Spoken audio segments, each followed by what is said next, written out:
The donors have been very generous. The operation in getting it from all over the world to this part of the world has been a success and very quick. But now we have the bottleneck, and of course it has to be that the government of Israel, in the first instance, has to find operational solutions to get the crossing points open. John Ging is the UN's top official in Gaza. Over the weekend, President Obama released $21 million from the U.S. Emergency Refugee and Migration Assistance Fund for use in the Palestinian region. Obama's Middle East envoy, George Mitchell, announced the aid package during a stop in Jerusalem. President Obama has expressed his deep concern about the recent loss of life and the substantial suffering in Gaza. I'm pleased to announce that this week, the President directed the use of another $20.3 million to provide emergency food and medical assistance to the wounded and displaced in Gaza. The $21 million in aid is a fraction of the over $3 billion the U.S. sends annually in aid to Israel. The Spanish government has announced plans to amend its laws to make it harder for Spanish judges to investigate torture and war crimes committed outside of Spain. In recent years, Spanish courts have investigated several prominent cases under the principle of universal jurisdiction. In 1998, former Chilean dictator Augusto Pinochet was arrested in London under an international arrest warrant issued by the Spanish judge Baltasar Garzón, who sought to extradite him to Spain for the trial. The Spanish government's decision comes days after a Spanish judge launched an investigation into 7 current or former Israeli officials over a 2002 bombing in Gaza that killed a top Hamas leader, Salah Shahadeh, and 14 other people, including 9 children. Israeli Foreign Minister Tzipi Livni praised Spain's decision. I was just told by the Spanish Foreign Minister that Spain decided to change the legislation in accordance to the universal jurisdiction in order to change the possibility of different political organization, to abuse the legal system in Spain in order to put charges against Israelis and others that are fighting terror. I think that this is a very important news, and I hope that other states in Europe will do the same and will follow this. In other news from the region, Israel's paid around $2 million in damages to the family of a British cameraman who was shot by an Israeli soldier in Gaza in 2003. The family of James Miller accepted the payment, saying it was as close to an admission of guilt from Israel as they were ever likely to get. Miller was in Gaza working on a documentary about Palestinian children caught up in the conflict. The documentary, Death in Gaza, later aired on HBO and won 3 Emmys. In Somalia, a former leader of the Islamic Courts Union has been elected president 2 years after U.S.-backed Ethiopian troops invaded Somalia in an attempt to end Islamist rule. Over the past 2 years, more than 16,000 people have died and 1 million people were displaced. Sheikh Sharif Ahmed is seen as a moderate Islamist leader and as someone who might be able to unite Somalia's warring clans. The New York Times reports that with the selection of Sheikh Sharif Ahmed, Somalia has come nearly full circle to where it was in the summer of 2006, when an Islamist alliance seized control of Mogadishu and pacified it for the first and only time since the country's central government imploded in 1991. The Norwegian government has sold off its $200 million investment in the Canadian-based mining company Barrick Gold because of the company's ethical and environmental record.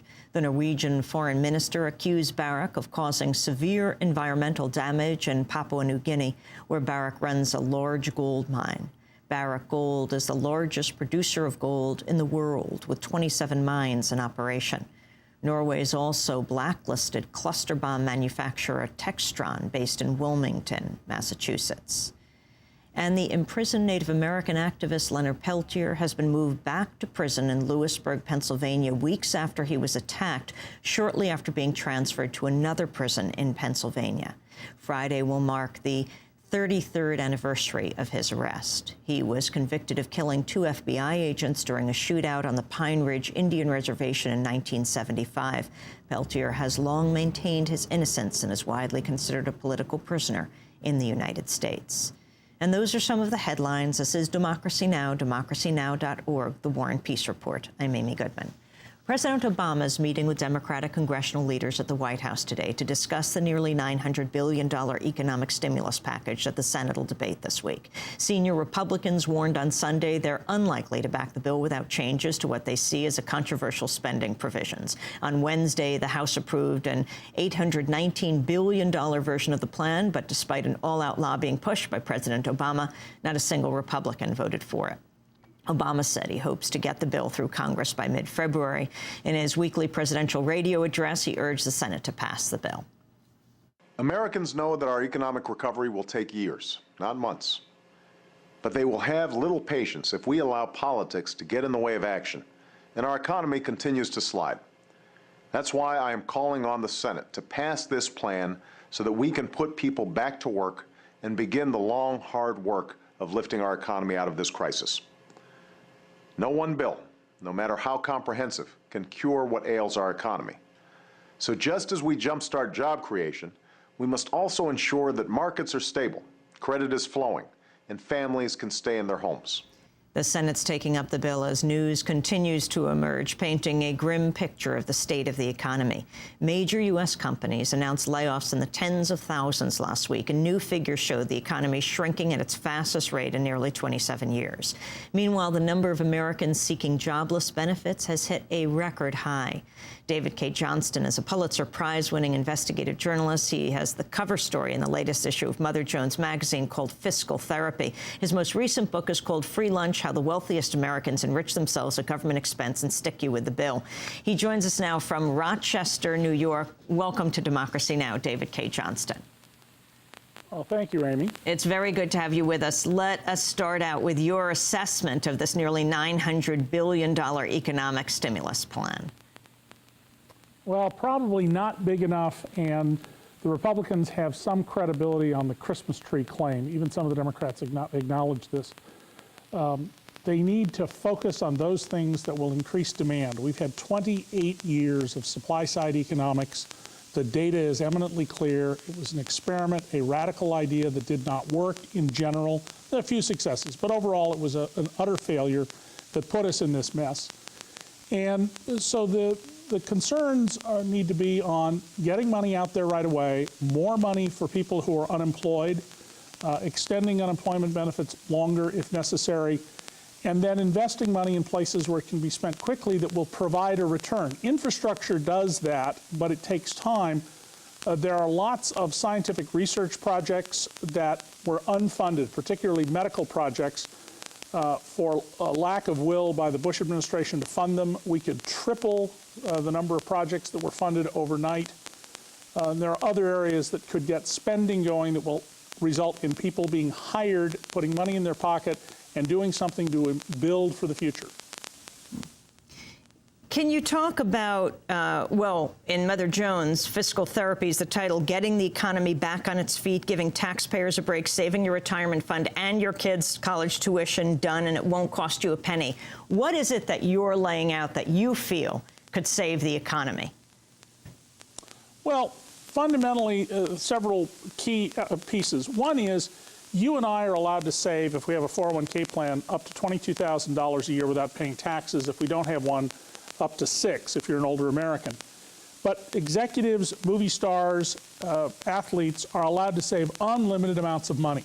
Hedge fund managers, unlimited amounts of money without paying taxes. We should end those deferrals. It will bring in hundreds of billions of dollars.